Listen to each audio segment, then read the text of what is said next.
महाकुंभ के दौरान पति पत्नी ने की यह गलती, फिर हुआ चमत्कार, जान के आपके होश उड़ जाएंगे।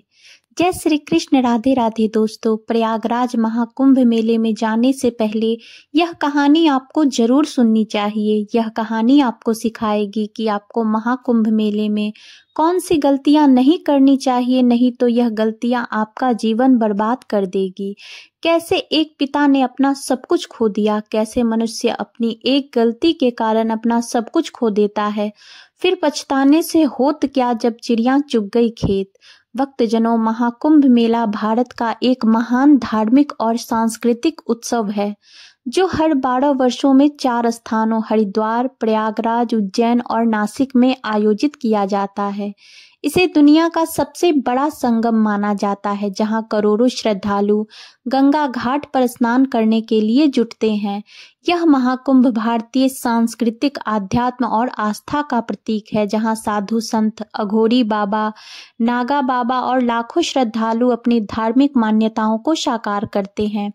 प्रिय भक्तगणों, सर्दी का मौसम था। सुबह की हल्की ठंडक के बीच गंगा नदी के घाटों से घंटों और शंख की आवाज गूंज रही थी। चारों ओर श्रद्धालु का उत्सव और भक्ति का मेला लगा था। इस पवित्र माहौल में प्रयागराज के संगम घाट पर एक साधारण से माता पिता अपनी नन्ही बच्ची राधिका के साथ महाकुंभ मेले में पहुंचे। राधिका महज 5 साल की थी। उसकी बड़ी बड़ी आंखें और मासूम मुस्कान हर किसी का दिल छू रही थी। यह पहला मौका था जब वे अपनी बेटी को महाकुंभ के विशाल मेले में लेकर आए थे। राधिका के पिता विक्रम और मां सुनीता बहुत खुश थे।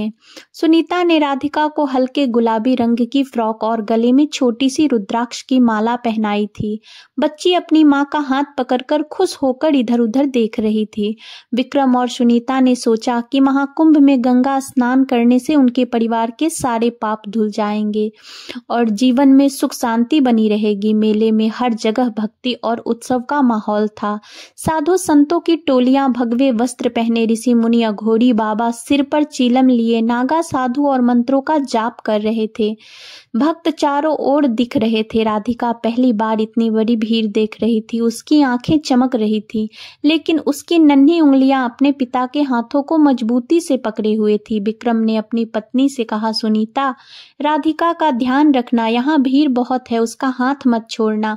सुनीता ने सिर हिलाकर हाँ कहा। राधिका ने मुस्कुराते हुए अपने पिता से पूछा, पापा, यह साधु बाबा कौन है? यह इतने अजीब कपड़े क्यों पहनते हैं? विक्रम मुस्कुराया और प्यार से उसकी नाक छूते हुए बोला, बेटा, यह भगवान के भक्त है। यह अपना सारा जीवन भगवान की सेवा में बिताते हैं। राधिका ने सिर हिलाया, लेकिन उसके मन में कई सवाल अब भी थे। महाकुंभ मेले में सूर्यदेव अपनी पहली किरण बिखेर रहे थे। संगम घाट पर भीड़ उमड़ चुकी थी। लोग गंगा में डुबकी लगाने के लिए उत्साहित थे। चारों ओर हर हर गंगे के जयकारों की गूंज थी। श्रद्धालु, साधु संत, अघोरी बाबा और नागा साधु सब अपने अपने अंदाज में पूजा अर्चना में लीन थे। विक्रम ने राधिका का हाथ मजबूती से पकड़ रखा था। सुनीता उसके साथ चल रही थी। राधिका ने पहली बार इतनी विशाल भीड़ देखी थी। उसकी आंखें खुशी से चारों ओर घूम रही थी। उसने कई अघोरी बाबाओं को देखा जो अपनी राख से शनि देह के साथ मंत्रोच्चार कर रहे थे। उसने अपने पापा से पूछा, पापा, यह बाबा इतने गंदे क्यों रहते हैं? विक्रम मुस्कुराए और बोले, बेटा, यह बाबा भगवान शिव के भक्त हैं। यह अपना सब कुछ त्याग कर साधना करते हैं और अपने जीवन में शांति के मार्ग को प्राप्त करते हैं। राधिका को यह बात समझ में तो नहीं आई, लेकिन उसने सिर हिला दिया। वह छोटी छोटी बातों पर खुश हो रही थी। अचानक उसकी नजर गुब्बारे वाले पर पड़ी।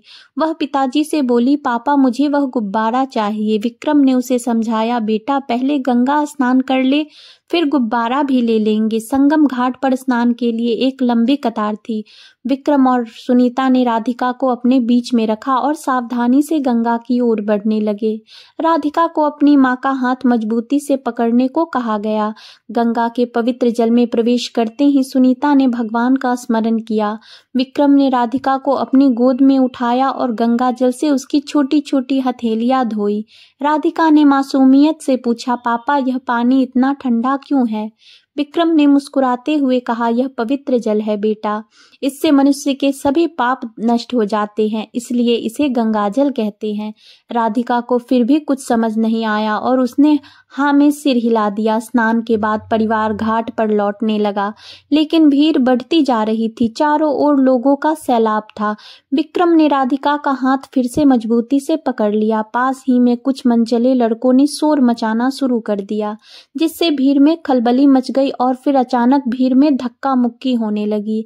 जैसे ही विक्रम और सुनीता भीड़ से निकलने की कोशिश कर रहे थे, अचानक एक झटका लगा और राधिका का हाथ विक्रम के हाथ से छूट गया। राधिका घबरा गई और चारों ओर देखने लगी। उसे अपने माता पिता कहीं नहीं दिखे।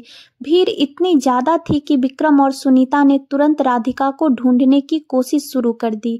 विक्रम ने चिल्लाकर कहा, राधिका, राधिका कहाँ हो बेटा? सुनीता की आंखों से आंसू बहने लगे। वह बेहाल होकर भीड़ में इधर उधर देखने लगी। राधिका जोर जोर से रोने लगी। वह भीड़ में ही रोते रोते चलने लगी। वह डर से रोने लगी, लेकिन उसकी आवाज भीड़ के शोर में दब गई। कुछ ही पलों में उसकी दुनिया बिखर गई। भीड़ तेजी से बढ़ रही थी। हर कोई घाट से बाहर निकलने की कोशिश कर रहा था। विक्रम ने राधिका का हाथ मजबूती से पकड़ा हुआ था, लेकिन अचानक भीड़ में एक जोरदार धक्का लगा। विक्रम का संतुलन बिगड़ गया और उसी पल राधिका का नन्हा हाथ उसके हाथों से छूट गया। राधिका जोर जोर से रोने लगी और अपने चारों ओर देखने लगी, लेकिन उसे अपने माता पिता कहीं नजर नहीं आए। चारों ओर अनजान चेहरे, शोर और धक्का मुक्की। उसकी आंखों में आंसू आ गए। वह मासूमियत से रोते हुए चिल्लाने लगी, माँ पापा कहाँ हो? यह दशा एक माता पिता के लिए सबसे दुखदायक थी। उसकी आंखों से आंसू बहने लगे। उसने भीड़ में चारों तरफ नजर दौड़ाई, लेकिन राधिका कहीं नहीं दिख रही थी। सुनीता रोते हुए बोली, विक्रम, मेरी बेटी, मेरी राधिका कहाँ चली गई? विक्रम ने सुनीता को संभालने की कोशिश की, लेकिन विक्रम खुद भी अंदर से टूट चुका था। विक्रम और सुनीता की आवाजें सुनकर आसपास के लोग रुक गए। धीरे धीरे भीड़ में खलबली मच गई। कई लोग उनकी मदद करने आगे आए। किसी ने पूछा, आपकी बेटी कैसी दिखती है? उसने क्या पहना है? विक्रम ने कांपती आवाज में कहा, वह 5 साल की है। उसने गुलाबी फ्रॉक पहनी है और गले में रुद्राक्ष की माला है। उसका नाम राधिका है। कुछ लोगों ने राधिका को ढूंढने की कोशिश की और भीड़ में इधर उधर जाने लगे, लेकिन भीड़ इतनी ज्यादा थी कि राधिका का पता लगाना मुश्किल हो रहा था। राधिका अब भीड़ से बाहर निकलने की कोशिश कर रही थी। वह बार बार रोकर अपनी माँ और पापा को पुकार रही थी। उसे समझ नहीं आ रहा था कि वह कहाँ जाए। अचानक एक साधु बाबा ने उसे देखा। उन साधु बाबा का चेहरा बहुत ज्यादा चमक रहा था और उनके चेहरे पर एक हल्की सी मुस्कान थी। वह बाबा राधिका के पास गए और प्यार से बोले, बेटी, तुम क्यों रो रही हो? तुम्हारे माँ पिता कहाँ हैं? राधिका ने रोते हुए कहा, मुझे पापा चाहिए, माँ चाहिए। साधु बाबा ने उसे अपने पास बिठाया और शांत कराया। बाबा ने उसे बच्ची को एक गुब्बारा भी दिया, जिस गुब्बारे के लिए उस बच्ची ने पहले कहा था। गुब्बारे को देखकर बच्ची कुछ समय के लिए शांत हो गई। संगम घाट पर राधिका के गायब होने की खबर तेजी से फैल गई। विक्रम और सुनीता हर तरफ उसे ढूंढ रहे थे। सुनीता की आंखों से लगातार आंसू बह रहे थे और वह रोते हुए चिल्ला रही थी, राधिका, मेरी बच्ची कहाँ हो? विक्रम की हालत भी खराब थी। उसके मन में भय और बेचैनी थी। भीड़ में किसी ने कहा, भाई साहब, आप मेले के घोषणा कार्यालय में जाकर बच्ची की गुमशुदगी की सूचना दीजिए, वहां से ऐलान करवाएं। विक्रम और सुनीता घोषणा कार्यालय की ओर दौड़े। घोषणा कार्यालय में पहले से ही कई लोग अपने के खोने की शिकायत कर रहे थे। विक्रम ने वहां पहुंचकर कांपते हुए अपनी बात कही, मेरी 5 साल की बेटी राधिका गुम हो गई है। उसने गुलाबी फ्रॉक पहनी है और गले में रुद्राक्ष की माला है। कृपया उसकी घोषणा करवाएं। कार्यालय के कर्मचारी ने विक्रम की बात ध्यान से सुनी और माइक पर घोषणा की, सावधान सावधान, 5 साल की बच्ची जिसका नाम राधिका है, गुलाबी फ्रॉक पहने हुए है और गले में रुद्राक्ष की माला है, गुम हो गई है। जिसने भी इस बच्ची को देखा हो, कृपया उसे घोषणा कार्यालय पर लाएं। घोषणा सुनते ही सुनीता की उम्मीदें जागी, लेकिन अगले ही पल जब किसी ने राधिका को लेकर आने की खबर नहीं दी, तो वह और जोर से रोने लगी। सुनीता ने भगवान की मूर्ति की ओर देखा और बिलखते हुए कहा, हे गंगा माँ, हे प्रभु, मेरी बच्ची को बचा लो। अगर मेरी राधिका को कुछ हो गया तो मैं आपको कभी नहीं पूजूंगी, आपको कभी याद नहीं करूंगी। विक्रम ने सुनीता को सांत्वना देने की कोशिश की, लेकिन उसकी खुद की आवाज टूट रही थी। उधर राधिका साधु बाबा के पास बैठी थी। बाबा ने उसे प्रसाद दिया और उसकी भूख मिटाई। उन्होंने उसे शांत करते हुए कहा, डरो मत बेटी, मैं तुम्हें तुम्हारे माता पिता तक पहुंचा दूंगा। उसी समय बाबा को घोषणा कार्यालय से आवाज सुनाई दी और बाबा ने इस क्षण एक यात्री से घोषणा कार्यालय का पता पूछा और राधिका को अपने साथ लेकर वहां जाने लगे। घोषणा कार्यालय में विक्रम और सुनीता के दिल की धड़कनें तेज हो रही थी। हर बार जब माइक से राधिका का नाम पुकारा जाता, उनकी उम्मीदें थोड़ी सी जागती, लेकिन जैसे ही कोई खबर ना आती वे फिर टूट जाते। सुनीता की आंखें रो रो कर सूज चुकी थी। वह बार बार भगवान को पुकार रही थी, हे गंगा माँ, मेरी बच्ची को मुझे वापस दिलवा दो।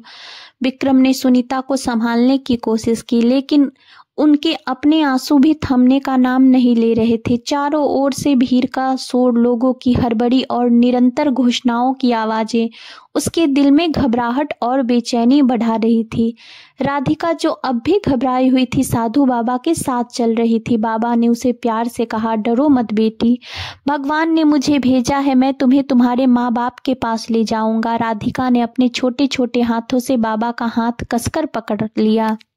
घोषणा कार्यालय में विक्रम ने कर्मचारियों से कहा, कृपया एक बार और मेरी बेटी के बारे में घोषणा करें, शायद कोई उसे लेकर आ रहा हो। माइक से फिर से आवाज गूंजी। 5 साल की बच्ची, गुलाबी फ्रॉक पहने हुए, गले में रुद्राक्ष की माला, जिसका नाम राधिका है, जिसने भी उसे देखा हो, कृपया घोषणा कार्यालय पर लाएं। उसके माता पिता बहुत परेशान थे। इस बार घोषणा सुनते ही साधु बाबा ने राधिका से कहा, बेटी, तुम्हारे माता पिता यहीं तुम्हारा इंतजार कर रहे हैं, चलो तुम्हें उनसे मिलवा दें। घोषणा कार्यालय के पास विक्रम और सुनीता उम्मीद और डर के साथ खड़े थे। तभी उन्होंने देखा कि एक साधु बाबा अपनी लंबी दाढ़ी और भगवा वस्त्रों में अपनी गोद में राधिका को लिए आ रहे हैं। सुनीता ने एक पल के लिए देखा और चिल्लाई, राधिका, मेरी बच्ची। राधिका ने जैसे ही अपने माता पिता को देखा, वह दौड़कर माता पिता के पास भागी। विक्रम ने भी दौड़कर राधिका को अपनी बाहों में भर लिया। सुनीता ने राधिका को गले से लगाकर फूट फूट कर रोना शुरू कर दिया। राधिका ने अपनी माँ से कहा, माँ, मुझे बहुत डर लग रहा था, तभी एक बाबा मुझे यहाँ लेकर आए। तभी सुनीता और विक्रम ने आसपास देखा तो वह बाबा उन्हें कहीं दिखाई नहीं दिए। सुनीता और विक्रम को एक बार के लिए एहसास हुआ कि साक्षात वह साधु और कोई नहीं, भगवान शिव ही थे।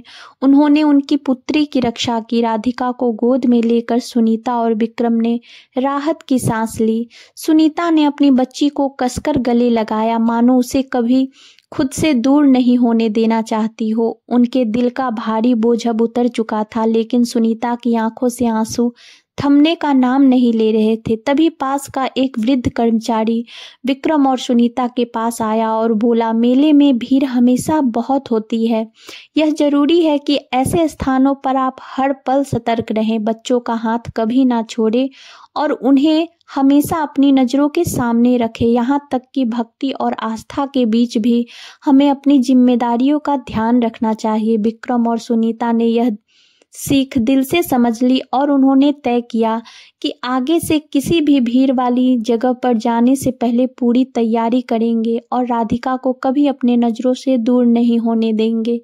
सुनीता ने संगम घाट की ओर देखते हुए भगवान को धन्यवाद दिया।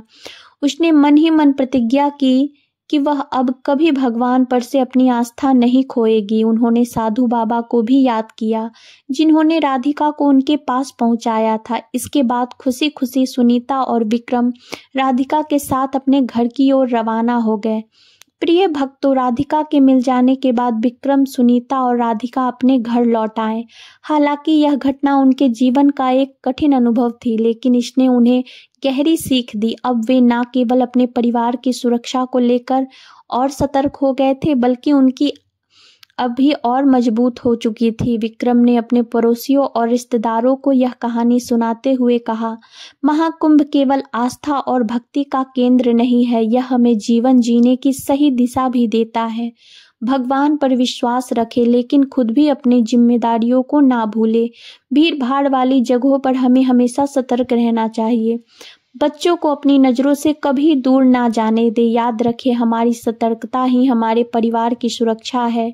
घाट पर स्नान के दौरान चोर और लुटेरों का भी ध्यान रखना चाहिए। किसी भी अज्ञात व्यक्ति से मदद लेने से पहले सोचना चाहिए और घाटों के पास चैन या रस्सी के सहारे स्नान करें, क्योंकि ऐसी जगह पर एक धक्का लगने से आम सी बात होती है। महिलाओं को आभूषण और कीमती वस्तुएं नहीं पहननी चाहिए।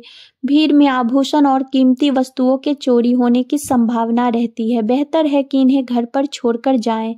किसी भी अनजान व्यक्ति के साथ अधिक बातचीत करने और किसी भी हालत में अपने परिवार से दूर जाकर अनजान व्यक्तियों की मदद नहीं करनी चाहिए। यह सब भोले भाले लोगों को फंसाने की साजिश होती है। प्रिय भक्तजनों, यह कहानी हमें यह भी बताती है कि भगवान हर वक्त हमारे साथ होते हैं, लेकिन उनकी कृपा तभी फलित होती है जब हम स्वयं भी प्रयास करते हैं। महाकुंभ का यह अनुभव विक्रम और सुनीता के लिए एक अमूल्य सीख बन गया, जिसे वे जीवन भर याद रखेंगे।